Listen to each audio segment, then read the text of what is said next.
Alors nous sommes arrivés Daf même tête de Kedushin, même tête pour le vendredi Kaf Aleph Nissan, c'est-à-dire Shvi'i Shel Pesach.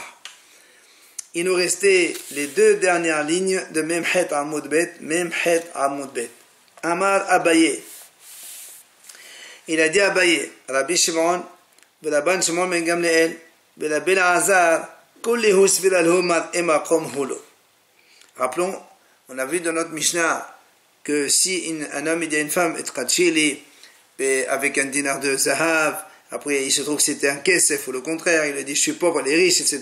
La Mishnah a dit elle n'est pas mekodeshet. Il n'y a que Rabbi Shimon, il a dit, si c'est des shvach mekodeshet, c'est-à-dire quand il lui dit Tchadchili b'dinar chez kesef, il se trouve que c'est Zahav, alors ça marche. Et on a amené la discussion, parce que les shvach, c'est une façon de dire emakom hulo, c'est-à-dire quand on voit un shaliach faire quelque chose, une chose légère, et il fait un peu mieux, c'est pas qu'il n'a pas fait la mission de mshaler, c'est que le mshaler voulait lui faciliter la tâche, mais si tu as fait mieux, c'est encore bien. C'est ce qu'on appelle emakom hulo. Il lui montre la façon de faire. Si tu peux faire mieux, pourquoi pas? Et ça, c'est pas admis par tout le monde. C'est pour ça qu'Abaye dit, il y a trois hachamim, trois tanaïm. Rabbi Shimon, donc on a vu le cas dans notre Mishnah. C'est pour ça qu'il dit Rabbi Shimon Had et Amran. Après, on va voir Rabbi Shimon Gamliel et Rabbi Eliezer aussi qu'on a vu qu'ils ont aussi ce principe de Emakom Hulo, c'est-à-dire quand on envoie un shaliach pour faire quelque chose de simple, même s'il fait des choses un peu mieux, eh bien, ça ne veut pas dire qu'il a changé la mission, mais on voulait juste lui faciliter la tâche. Rabbi Shimon Gamliel dit Nan. Voilà aussi qu'on voit Rabbi Shimon Gamliel. On avait dans la Mishnah du Gittin Get Pashut Aïda Metocho. Mais Kushan, Aïda Ahora. Nous, on sait qu'il y a deux types de get et un get simple, ce qu'on appelle get Pashut. On écrit le get, les deux témoins ici en bas, c'est tous les getim de tout le monde. Mais il y a aussi le get Mekushan. Le get Mekushan, ça a été institué donc pour les Kohanim. Parce que des fois, les Kohanim, ils se mettent en colère contre leur femme, ils veulent la divorcer. Seulement, si on écrit vite le get, après ils regrettent, un Kohen ne peut pas reprendre sa divorcée. Alors qu'est-ce qu'on fait? On traîne dans l'écriture de get. On fait ce qu'on appelle get mekusha. On écrit une ligne, on plie, on fait signer un témoin, encore une ligne, on plie, on signe un témoin, et ainsi de suite. Donc ça prend du temps. C'est ce qu'on appelle get mekusha. Pour celui-là, les témoins, ils sont me'ahawab. Ils ne sont pas dans la page écrite. Les témoins, ils sont derrière, donc au verso du get. Alors, donc la Mishnah dit, get pashut, aïda metocho. Mekusha, aïda me'ahawab. C'est ce qu'on vient d'expliquer. Maintenant, la Mishnah dit, Pashut, c'est que t'avoir aïda me'ahawab, umkosha, c'est que t'avoir aïda metocho, c'est m'souli. Si on a un guet simple et les témoins ils sont signés derrière, c'est pas valable. Ou encore un guet compliqué des Kohanim et les témoins ils sont signés à l'intérieur, alors que normalement ils doivent signer à l'extérieur, là aussi c'est pas valable, dit le Tanakama. Vient Rabbi Hanina ben Gamliel Omer, Rabbi Hanina dit, Mekosha shekteatu aïda metocho kasher, shekhala asoto pashut. Même si un mekosha, un guet complexe, et au lieu que les témoins signent derrière, ils sont signés devant, c'est kasher. Pourquoi? Tu peux l'ouvrir. Même si les lignes elles seront un petit peu distantes, et ben ça devient un get pashut normal. La signature des témoins, c'est parfait. Viens Rabban Shimon Gamliel Omer, Hakol kemen hara Medina. Rabban Shimon Gamliel dit, qu'est-ce que il n'y a pas de problème, il faut voir un peu comment les minhag de la Médina. Si on fait get pashut, c'est get pashut. Si on fait get merosha, get merosha. Alors là-bas, dans la Gemara, on a posé la question, Vahminan ba. Pourquoi le Tanakama, lui, il ne pense pas qu'il y a Medina Medina? Pourquoi alors il dit Pasoul, Pasoul? Et sur ça, Ravashi, il a répondu.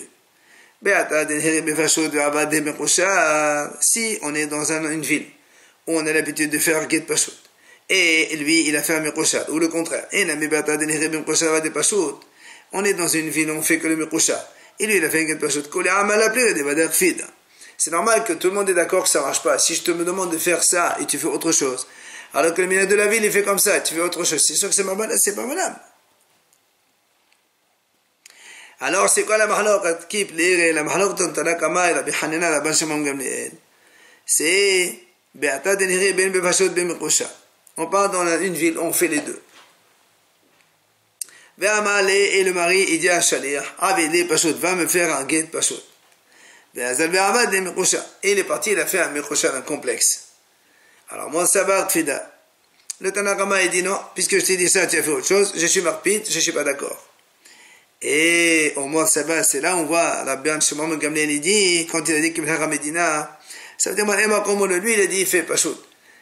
Si, moi je voulais te faciliter la tâche, mais si tu fais complexe, c'est valable aussi. C'est pour ça qu'on voit ici l'idée de Rabbi Shimon ben Gamliel, comme quoi, comme hulo. Maintenant, le troisième Tana, Rabbi Azar, lui aussi, qui dit que c'est le principe de Ma'emakom. Donc, je veux faciliter la tâche au Shaliach. Dites-moi. Une femme, elle va envoyer un Shaliach. Elle dit, va là-bas, dans telle ville, tu prends mon guet chez mon mari. Il est parti dans une autre ville, il a vu le mari là-bas. Il a pris le guet là-bas. Tanakama, il dit, il n'est pas saoul. C'est pas saoul. Moi, je t'ai dit là, tu vas là-bas. Je suis pas d'accord. Par contre, Rabbi Lazar marchir. Rabbi Lazar dit non, c'est cacher. Pourquoi cacher?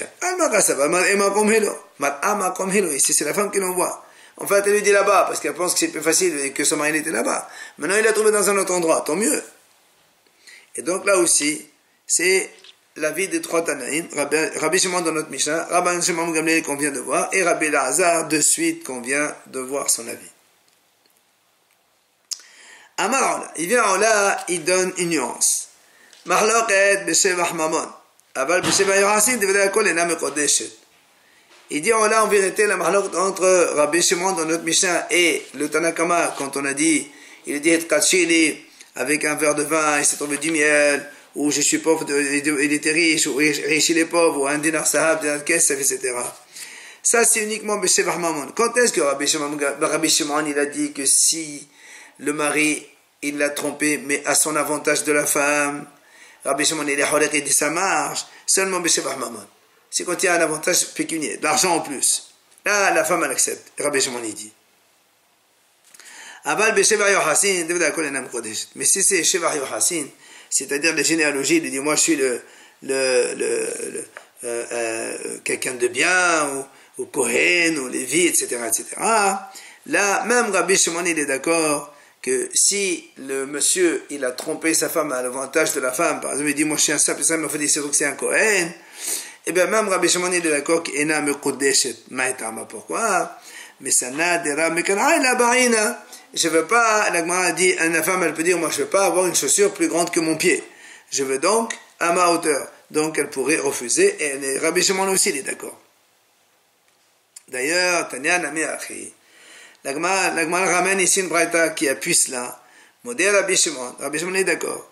Et Mehta, les Shevach Yohasim, et si maintenant la tromperie elle a lieu sur un problème d'ascendance, de généalogie ou de problème de famille, filiation, alors la femme, elle n'est pas Mekodeshet, elle peut refuser. Et Rabbi Shimon aussi, il est d'accord sur ça. Amar Ravashi. Il vient Ravashi, il dit, tu sais, la preuve de cela, elle est dans notre Mishnah. Pourquoi? Il dit, on a vu, nous, dans la Mishnah, juste après, on va la voir. Si un monsieur, il dit à la femme, à condition que moi je suis un Kohen, il s'avère que c'est un Lévi. Ou le contraire, il dit Lévi, ça c'est un Kohen. Ou encore, il a dit, Natin. Natin, c'est les plusieurs d'eau que Yoshua, il avait donc nommé Natin, Venemsa Mamzer, et après il savait que c'était un vrai Mamzer, ou encore Mamzer alors que ça va Natin. Et là-bas on a dit qu'elle n'est pas Mekodeshet, venez pas lire Rabbi Shimon, et Rabbi Shimon il n'a pas été halek là-bas. Tu vois bien que quoi? Que même dans les Shevach Yohasin, Rabbi Shimon, il est d'accord que elle n'est pas Mekodeshet. C'est la preuve de notre Mishnah dit Ravashi. Matrif la mort Ravashi, il vient mort Ravashi, il objecte sur cette preuve. Il dit comment? Elle a des katane. Dans la Mishnah là-bas aussi, c'est marqué. Alminachi shlebat shivha migudelet. Ve'en. Alminachi en le ve'eshlo. De sheva mamonu achenami de la pas dire. Parce que là-bas, dans la même Mishnah là-bas, il y a marqué, si un homme il dit à une femme, voilà, tu me kodesh, c'est à condition que j'ai une fille, une grande fille, ou j'ai une grande servante. Ça veut dire, ils peuvent t'aider. Et après, il se trouve qu'il n'a pas. Ou le contraire, il dit, je t'épouse à condition que j'ai pas de fille, j'ai pas de servante. Et maintenant, il se trouve qu'il a. Or ça, c'est sheva mamon. D'accord? Puisque la femme, quand elle va avoir une servante qui va travailler pour elle, c'est bien pour elle, c'est de l'argent en plus. Achinami de la pas lire. Donc, tu vas me dire aussi qu'il n'est pas d'accord, puisque là-bas, il a été cholek. Et alors, il est d'accord. Pourtant, nous, dans notre Mishnah, on a vu que chez Varmamon, il est cholek. Et là, qu'est-ce que tu es obligé de dire? Pas lire, Bédécha. C'est pas. Si Rabbi Shimon il a été cholek dans la Recha, la première Mishnah, mais il s'est cholek aussi dans la Seva, dans la deuxième Mishnah. Alors, Achanami, moi aussi, je peux te dire pour les Yohassin, pas lire Bédécha, donc, et dans les Seva, il est aussi pas lire dans la Recha. Et dans la Seva, c'est la même chose, même s'il ne le dit pas. Donc, la Mishnah que tu amènes, c'est pas vraiment une preuve. Alors, la Gemara lui répond, comment tu peux comparer les deux? Là-bas, c'est normal, puisqu'il y a Shevar Mamon dans la Recha et Shevar Mamon dans la Sefa. C'est normal quand il a été cholek dans la première, il est cholek aussi dans la deuxième. Mais ici on parle de Shevar Yochassin, c'est vraiment il est cholek Rabbi Shimon, pourquoi il n'a pas dit? Il n'a jamais été cholek en haut sur Shevar Yochassin, il n'y avait pas encore de Yochassin dans la première Mishnah. Il n'y avait qu'un problème d'argent. Alors si maintenant il n'est pas d'accord, il n'a qu'à le dire.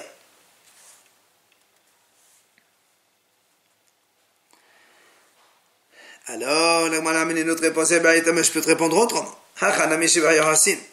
Mais ça va être même godel de la mamash, même godel de gadelet, de amra hila nehali de chaque la medimena, ou azana de kamesh shivabutai.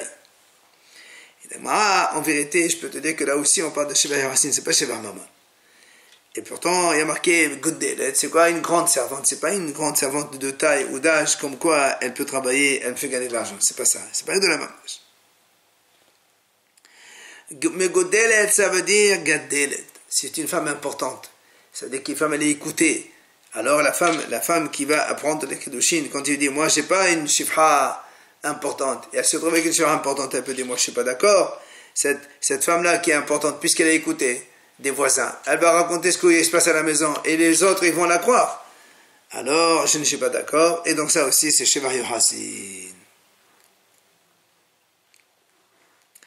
Tano Rabbanan Chachamim enseigne. Si un homme dit à une femme, à condition que je sais lire.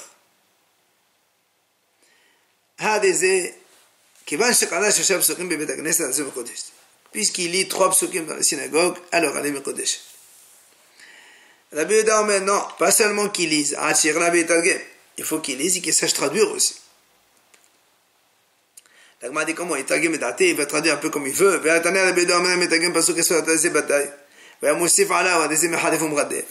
Pourtant Rabbi Yehuda lui-même il a dit celui qui traduit le pasuk selon son avis à lui ou selon où il rajoute quelque chose, Haz Shalom, il est badaï, il est menteur, mais Halef Mradef.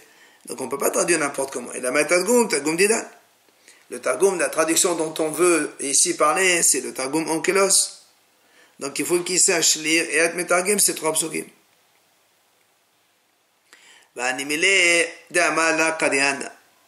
Ça, c'est valable si le mari il dit à cette femme-là, à condition que je sache lire. Aval, amal qra'ana. S'il lui dit, je suis quelqu'un qui sait lire, alors dans ces cas-là,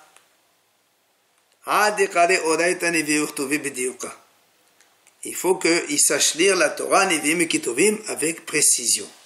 Parce que c'est pas pareil quand on dit Qari'ana, c'est-à-dire je sais lire. Mais Qari'ana, c'est un vrai lecteur. Un vrai lecteur, donc tu saches lire. Deuxième idée. La Gemara dit si un homme dit à une femme, Al-Menad Shani Shoné, à condition que je sache Shoné lire. Lire, c'est Shoné Minashon Mishnah. Hizkiya Amar Halachot, Rabbi Hanan Amar Torah. Hizkiya dit à condition Shoné, ça veut dire il connaît la Halachot. Rabbi Hanan dit Shoné, ça veut dire Torah. Il connaît ici la Torah. Alors il m'a dit, mais on objecte comment? Et une Mishnah, pourtant on a vu. C'est marqué, c'est quoi une Mishnah? Rabbi Meir nomme la Halachot, Rabbi Yehuda nomme le Midrash. Selon Rabbi Meir, c'est la Halachot. Selon Rabbi Yehuda, c'est le Midrash. Mais on n'a jamais dit que la Mishnah, c'est la Torah. Comment Rabbi Hanan a dit la Torah, ça suffit? Maï Torah, Midrash Torah. La moi dit, quand Rabbi Hanan dit Torah, c'est pas la Torah écrite comme tu as cru, c'est Midrash de la Torah. Et là aussi, la Gemara fait une nuance, c'est quand tu as dit, oui, je sais lire. Moi je suis un grand lecteur. Jusqu'à ce qu'ils connaissent aussi bien la Mishnah que la Halakha, que Sefra, les Midrashim, Sefret, Tosefta, tout ça, il doit les connaître. Une autre idée, la Gemara dit, si un homme dit à une femme, Atqachili, donc tu es Mekodeshet, Almenat, She'ani Talmid, à condition que je sois un élève c'est un disciple de Torah. Alors, la Gemara dit, on ne va pas dire il faut qu'il ait la stature de Shimon ben Azai ou Shimon ben Zoma, qui étaient des grands Talmidim parce qu'ils n'ont pas été Nismachim. אלא כל ששואלים אותו בכל מקום דבר אחד בלימודו באומרו ואפילו במסכת דקלה. Et qu'est-ce qu'on définit comme un talmid? Celui à qui on peut poser une question dans son étude, dans n'importe quel endroit, il répond, et même Maseret Kalla, il répond. Et s'il est capable, alors il a le statut de talmid, et là, le cri de Chine ne sont valables. Et notre idée, si un homme dit, je suis à une femme, je vais me traiter à la condition que je suis un chacham. Alors là aussi, la Gemara dit, tu ne vas pas dire, il faut qu'il soit chacham comme Rabbi Akiva et ses amis, les chachamim de Yavne. Comment on qualifie un chacham? Et là, celui à qui on peut poser n'importe quelle question de chorma, il répond, c'est ça le chacham.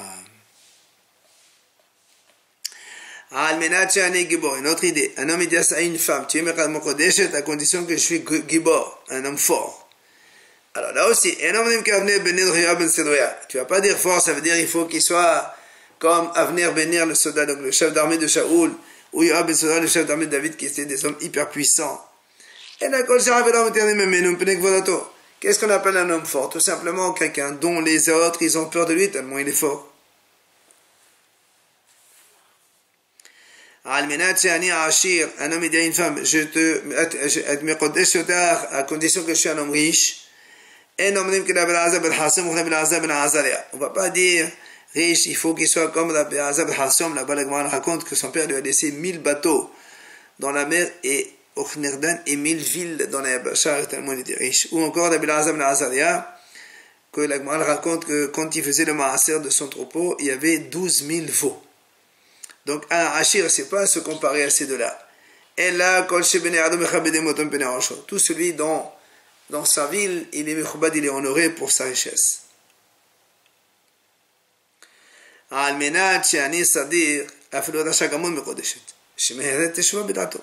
Si un homme, un grand rachat, il vient dire à une femme, je suis un sadiq gamour. La halakha dit que les kedushin sont valables. Pourquoi? Parce qu'en un instant, on peut penser à faire vrai teshuva et ça marche.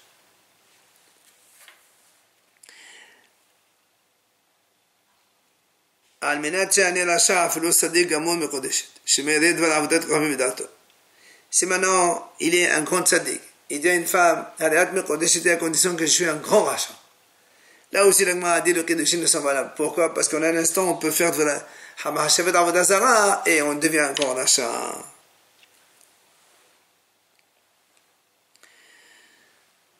Viens l'agma maintenant nous donner quelques notions. Asara qabim chokhma yadu la'olam.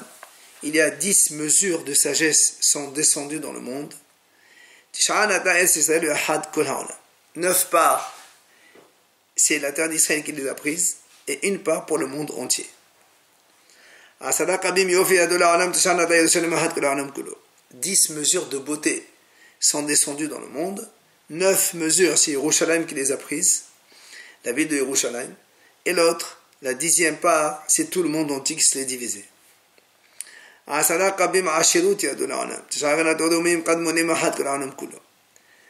mesures de richesse sont descendues dans le monde. 9 mesures ont été prises par les Roms d'avant, les Romains d'avant, et tout le monde entier.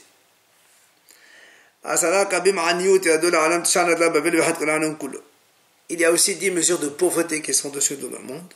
9, c'est Bavel qui a pris, et il a été partagé par le monde entier. 10 mesures d'orgueil sont descendues dans le monde. 9, c'est la ville de Ilam, à côté de Bavel, là-bas, qui a pris, et l'autre, le 10e, c'est tout le monde entier. Sur ce, la Gemara pose une question. Comment tu dis que l'orgueil, c'est la ville de Ilam qui les a prises et pas la ville de Babel?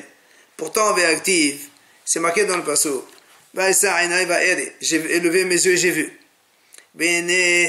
Et voilà, dans Zechariah là-bas, Shetam Nashim Osod V'Dor Bechanfehem. Il y a deux femmes qui sortaient avec donc de l'orgueil. Comme les ailes de cigogne. Elle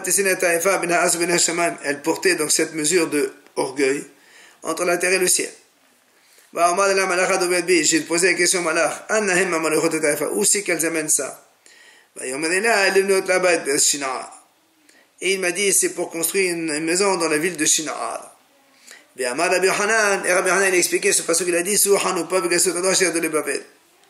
donc Rabbi Hanan a expliqué tout ce passage là, il parle en fait de cet orgueil qui est descendu à Babel. Alors, comment tu dis que l'orgueil est descendu à Elam? Alors l'Agma a dit, et tu as raison, c'est vrai, ils sont descendus d'abord à Babel. Seulement, après, ils sont pas restés à Babel, ils se sont entraînés et ils sont arrivés jusqu'à Elam. Daïkan Amil a dit la preuve de Khatan et Livnot Lahbait, Shmamina. Il y a marqué Livnot là pour construire. Donc ils n'ont pas encore construit à Shina'a, mais c'est après. Ou encore, il y a marqué les deux femmes. Il y a marqué Livnot là, une seule. Donc l'autre, elle est partie à Elam. Alors il m'a dit, comment tu peux dire ça? Qu'est-ce que tu me dis? Tu me dis que c'est parti à Elam. Et nous, on a dit que le siman de Gassoud, l'orgueil, c'est la pauvreté. Et on a dit tout à l'heure que la pauvreté, c'est descendu à Babel, c'est pas à Elam. Alors on m'a dit, non, Maï, Agnout de Torah. Quand on parle de Agnout, on ne parle pas de pauvreté d'argent, on parle de pauvreté de Torah, comme c'est marqué le passage qui dit d'Artiv, c'est comme une femme qui a des seins qui ne peut pas allaiter. Là aussi on dit si justement cette ville de Elam là elle a eu le mérite d'avoir des Hachamim, Mordechai et Daniel, mais ils ont étudié et ils n'ont pas diffusé la Torah dans leur génération.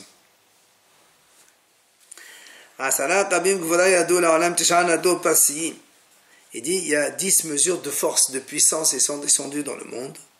9, ils ont été pris par les Perses, et le reste, le monde entier.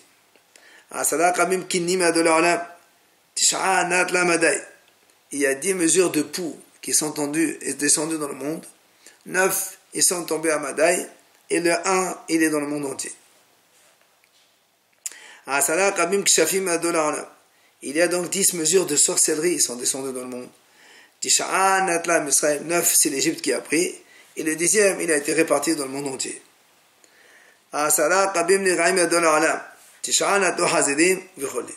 Il a 10 mesures de négarim, d'ulcération, donc de tâches. Ils sont dessus dans le monde. 9, c'est les cochons qui ont pris.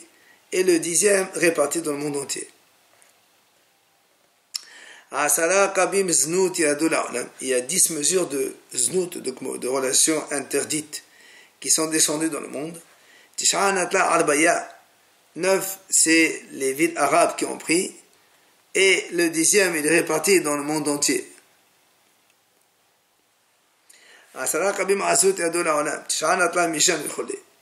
Il y a 10 mesures d'effronterie, d'insolence qui sont descendues dans le monde.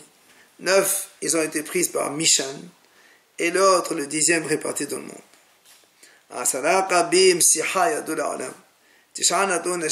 Il y a 10 mesures de paroles qui sont descendues dans le monde. 9, les femmes, ils ont pris 9, et le reste, le 10e, réparti pour tout le monde. Il y a 10 mesures de shikhrut, des gens qui se saoulent, donc d'ivresse. 9, les noirs, ils ont pris 9, et le reste, le monde entier. Enfin, 10 mesures de sommeil, ils sont descendus dans le monde. 9, ils ont pris les esclaves qui veulent dormir, qui ne veulent pas travailler. Et ils ont pris le monde entier. On avance juste la nouvelle Mishnah Matnitin. Si un homme, il veut mekadesh une femme, il lui dit Alminat Shani Kohen, à condition que je suis Kohen. Et il se trouve une Msa qu'il est Lévi. Ou le contraire. Il dit je suis Lévi, une Msa Kohen. Ou encore, il est dit à condition que je suis Natin. Comme on a dit précédemment, que Yoshua, il les a nommés Netinim, les Shoavimaim de l'époque, les Giv'onim. Et à la fin, il se trouve Nimsa Mamzer. Ou encore le contraire, Mamzer et Nimsa Nati. Troisième idée, Ben-Aïr de Nimsa Ben-Kadrach ou Ben-Kadrach Nimsa Ben-Aïr. Un homme, il dit à une femme, voilà, tu es Mekodesh à la condition que je vis dans une ville. Il se trouve qu'ils habitent dans une grande métropole, grande ville. Ou le contraire. Ou encore lui dit, voilà, je te marie à condition que ma maison, elle est proche du bain. Il se trouve qu'il était loin. Ou le contraire, il est loin, mais en fait, il est proche.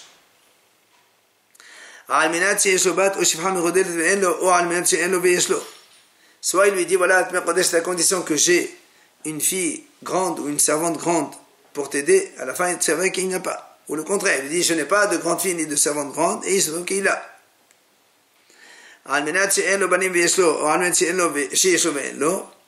Ou encore, s'il lui dit, à condition, à condition que je n'ai pas d'enfant, il s'avère qu'il en a.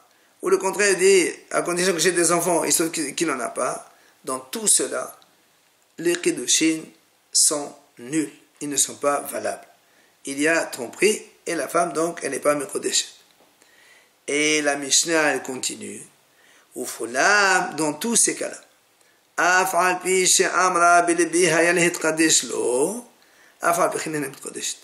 Même si la femme a dit,